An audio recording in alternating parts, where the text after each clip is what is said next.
ከፖሊስ ጣቢያ አመለጠ፣ ከእስር ቤት አመለጠ። እንግዲህ እነ ሞገስ ደስታቸውን እያጣጣሙ ያለ አዘን ተከተላቸው ማለት ነው።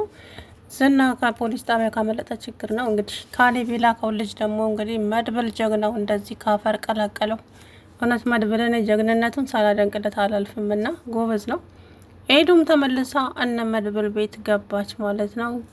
ዳጣዬ እንዴት ለምታስቀኝ እንደው ያ ሁሉ ነገር አድርሳባችሁ እንዴት ቤታችሁ ትመልሳታላችሁ ብላ እንግዲህ ዳጣዬ ገዋለች ማለት ነው።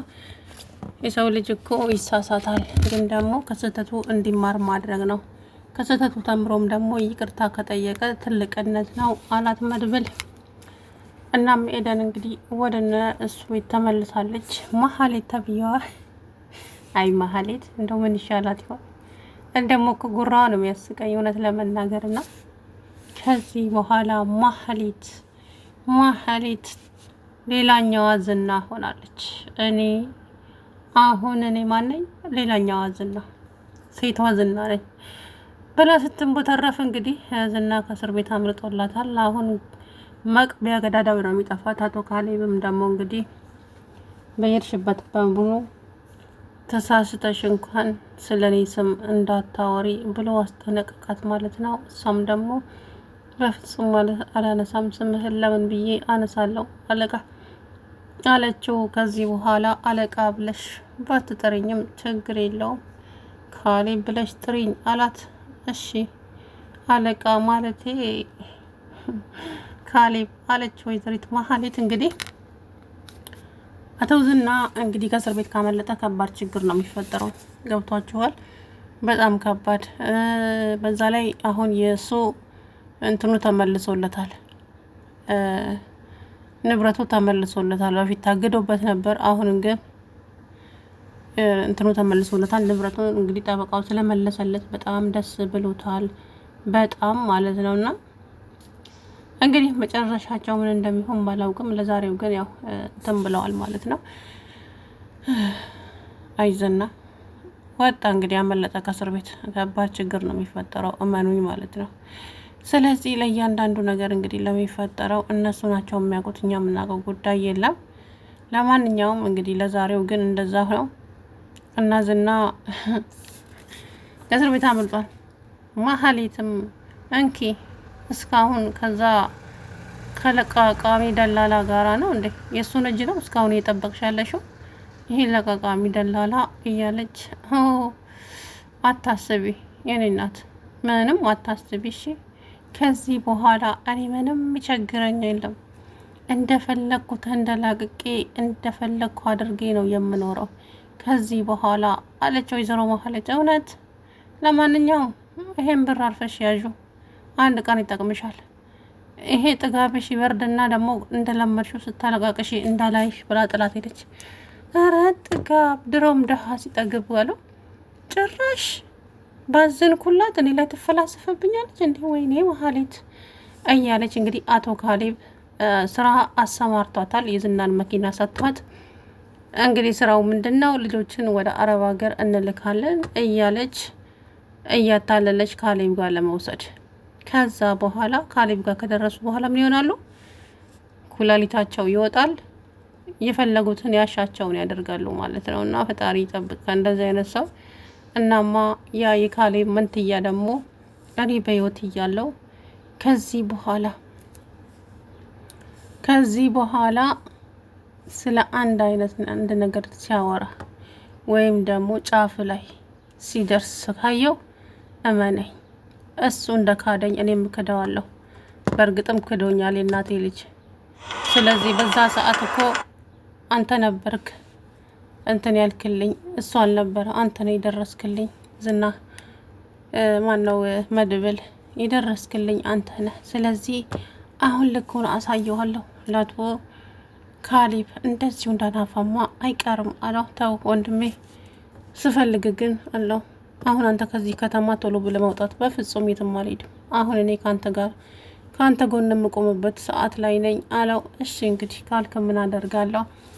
ከዛ በኋላ ዝና እንግዲህ እስር ቤት ነው ያለው። አቶ ካሌብም ተሳስተሽ እንኳን ስለ እኔ አንድ ነገር የምታወሪ ከሆነ እመኝ ያለቀልሽ። ወይዘሮ መሀሌት ተናግሬያለሁ። የሚደርስብሽን ኃላፊነት አንቺ ራስሽ ትወስጂዋለሽ።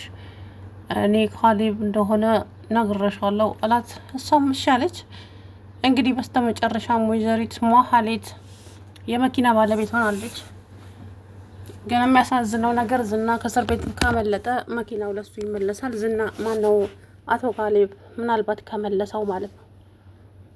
እናም ካፌ ውስጥ እንግዲህ ኤደንና መድብል አንድ ላይ ቁጭ ብለው ልጁ ሽው ሲል አየው ማለት ነው። መድብልን እየተከታተለው ነበር እና መድብልም ቆረጥ አድርጎ አየው። ምን ነው ችግር አለ እንዴ አለችው መሀሌት። አረ ችግር የለም። የምን ችግር? አይ እኔ እንጃ የተደናገጥኩት በፍጹም አልተደናገጥኩም አላት። ከዛ በኋላ እንግዲህ ቆይ መጸዳጃ ቤት ደርሼ መጣው እሺ ብሏት ሄደ። ከዛ በኋላ መጸዳጃ ቤት እንደመሄድ አለና እጁን ሲታጠብ እዛው ሽንት ቤት ድረስ መጣ። በር ሊዘጋበት ነበር መሰለኝ። ምን አባህ ነው የምትፈልገኝ? ከቅድም ጀምረው እኮ ስትከታተለኝ እያየው ነበረ። ካሌብ ነው አይደል የላከ? አይ ከዚህ በፊትም ከዝና ጋራ አይቻለሁ። ስለዚህ ምን አባህ ልትሰራ ነው የመጣኸው? ሲል እንግዲህ በቦክስ ገባለት። ከኔ ጋራ ብትሰራ ነው የሚያዋጣ።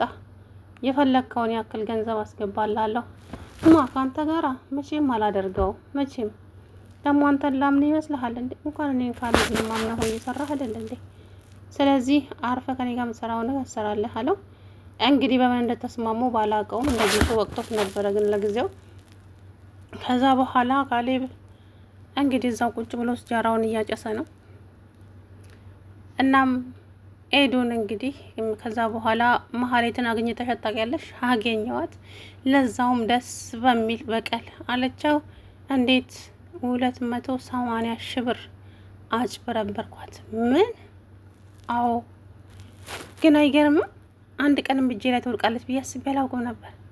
280 ሺህ ብር አሁን ጎዳና ላይ ትሆን ግን ደግሞ ከዛ በኋላ ምንም አይነት ገንዘብ የለኝም መልሽልኝ ብላ እየጮኸች ስንት ስትል ልመልስላት ስልኳን ስደውል ስልኳ ጥሪ አይቀበልም። ሌባ ሰርቆባት ይሆን አላውቅም አለች። 280 ሺህ ብር ጌት እሷን ከባለ ሀብቱ አጭበርብራ እንደገና ልጄን ተጠቅማ ሌላ ሀብት ሌላ ገንዘብ ልታጭበረብረው ስትል ነው እውነታውን አጋለጥኳት። ወይ ጉድ! እንደው መቼ ይሆን የምትማረው እሷ? መቼም አትማርም እሷ አለችው። እንግዲህ እና ከፈለግሽ አሁን እኛ ቤት መመለስ ትችያለሽ።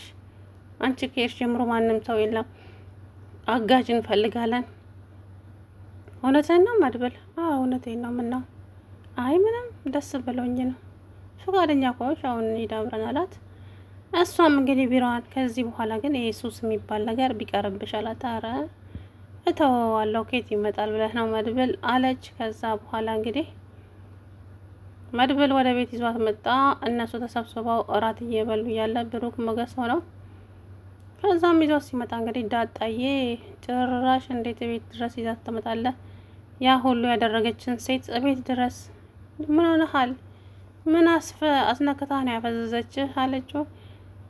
ሰዎች ላጠፋሁት በሙሉ ይቅርታ፣ ተገድጄ ነው ምንም ያደረኩት እንትን የለም። ግን በእናንተ ላይ እንኳን እንደዛ አይነት ነገር ላደርግ ይቅርና ምንም እንትን ላልኩም አለች። ግን አሁንም ደግሞ ሌላ ነገር እንዳታስብ ነው። እቺው መሀሌት መቼም ማሸነፊያ አታጣምና አሁንም ድጋሜ ልጇን ከያዘችባት ከባድ ችግር ይፈጠራል ማለት ነው።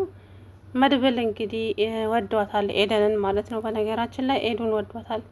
ስለዚህ ኤደንና መድብል ይጣምራሉ።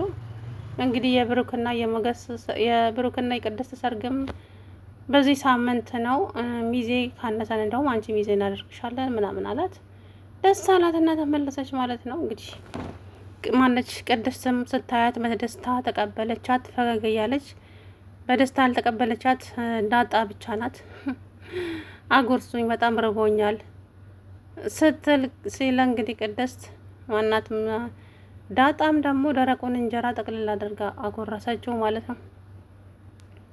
እና አቶ ካሌብ እንግዲህ ሴቶችን አረብ ሀገር እንልካለን እያላችሁ ወደ እኔ ሰብስባችሁ አምጡ። ከዛ በኋላ ኩላሊታቸው ይወጣና ወደ ውጪ ይላካል ኩላሊታቸው። ከዛ እነሱን ቆሼ ውስጥ እንጥላቸዋለን እያለ ድስኩሪውን ሲነፋ እንግዲህ እዛው ተጎልቶ አይ አምላክ ምን ይሳነዋል ግን እውነት ታዲያ አቶ ዝና ከእስር ቤት በማምለጡ ከባድ መርዶ ሆነባቸው ማለት ነው። ሁሉም ደንግጠዋል። እንዴት ሊያመልጥ ቻለ? ማን ሊያስመልጠው ቻለ? በእርግጠኝነት ሰው ነው ያስመልጠው ከዛ ማለት ነው። እና ዝና ካመለጠ ሁሉም ነገር ይበላሻል። አሁን ነገሩ እየተጧጧፈ ነው የሚሄደው። ገብቷቸዋል አይደለ? ነገሩ እየተጧጧፈ እንጂ እየቀነሰ አይሄድም።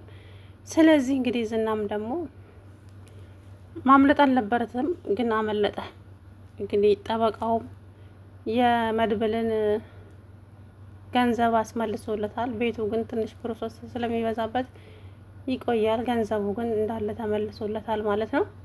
ጠበቃውም ታዲያ ቤትህንም አንድ ላይ ሳስመልስልህ ትከፍለኛለህ፣ ለአሁኑ ግን ምንም አይነት ክፍያ አልፈልግም ብሎ ተለያዩ ማለት ነው። እንግዲህ ሉላዬ ይሄን ስትሰማ በደስታ ዘለለች፣ በጣም ተደሰተች። መጨረሻቸውን ያሳምርላቸው። እንግዲህ ሌላ ምን ይባላል? አቶ ዝና እንግዲህ ከእስር ቤት ካመለጠ ሁሉንም ነገር ያበላሸዋል። ብቻ እንግዲህ ሉላዬ ተመልሳ እዛ ስቃይ ውስጥ መግባት የለባትም ብዬ አስባለሁ። አላቅም።